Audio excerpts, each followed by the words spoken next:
你知道嗎？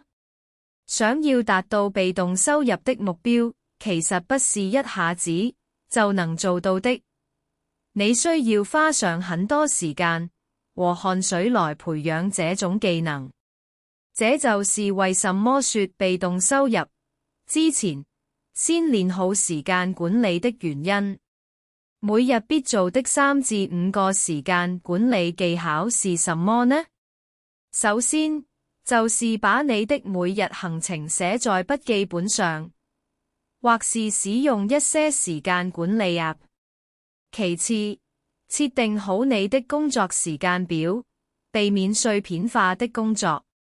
第三，學會說不，拒絕那些無法做到的事情。第四，利用空餘時間進行自我學習。第五，設定好你的休息時間，讓自己有充足的休息時間。只有練好時間管理，你才能夠做好被動收入的準備。